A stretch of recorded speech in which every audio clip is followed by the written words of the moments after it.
Ever get annoyed like when your phone's AI can't do anything offline? Yeah. Like all that power is stuck in the cloud? Right. But what if we could like shrink it down? Hmm. I mean, really shrink it down, like to fit in your pocket? Yeah, that's the goal. That's the idea behind one-bit LLMs, Mm-hmm. making AI small enough to run on anything. Yeah, like even your phone. Not just phones, right? I mean, anything. Yeah, exactly. Yeah. Making these huge models accessible Exactly. to everyone. And we have some sources today that really dive into this. Mm-hmm. We're looking specifically at a new technique from ByteDance Research Right. called FLUX. Mm-hmm. Mm-hmm. And this isn't just some random thing. It's part of a whole trend. Yeah. Microsoft is even working on a one-bit LLM as well. Absolutely. And FLUX is it's interesting. Yeah. It can compress by 99.5%. Okay, well, hold on, back up. Yeah. 99.5%. Mm-hmm. They managed to represent almost all of the AIs. Okay, more decoder rings, please. Oh, okay, sure. We got to break down what we're talking about here. Right. What are parameters? So parameters, think of them like knobs and dials Okay. that control how the AI processes information. Mm-hmm. Each parameter is a value, Okay. and it determines how the AI responds. Gotcha. And then bits. Yeah, bits. They're like the smallest unit of data, Okay. like an on or off switch Got that the that. computer uses. Okay, so FLUX is finding a way to represent all those knobs Exactly. with the smallest amount of data possible. Yeah, basically. Wow. It's like shrinking a giant manual down to a cheat sheet. And still getting it right.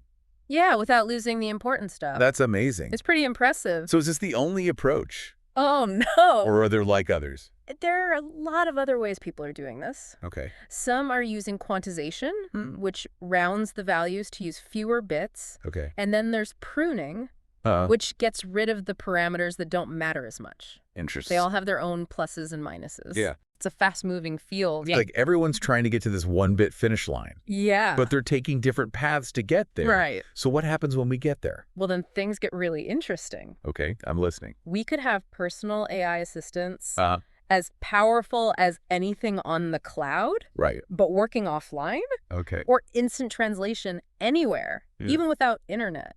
Wow. We could even have smarter medical devices. Okay. Or robots that can react better. Yeah. And personalized learning tools. That's amazing. And it's all powered by this efficient AI. Okay, but hold on. Yeah. You said FLUX shrinks things by 99.5%. Mm-hmm.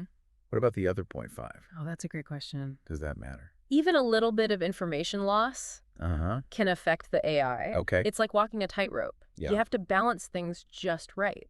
Right. So researchers are trying to minimize any errors Yeah. or biases that might sneak in while shrinking things down. So there's still work to do Yeah, for sure. to make sure it works, right? Yeah, it's a constant process. Okay. But that's what makes it so exciting. Yeah.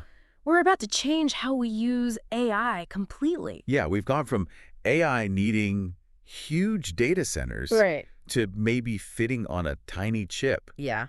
That's a huge change. It is. So for you listening, think about it. Yeah. If AI was that accessible, Mm-hmm. what would you do with it? Yeah, What problems could you solve? exactly. The possibilities are huge. They really are. And it all starts with shrinking AI down. To just one bit. Wow, one bit. Yeah. I can't wait to see what Yeah, happens. let's see it. This is going to be big. It really is. And that's our deep dive for today. Yeah. Thanks for listening. Yeah, exactly. See ya.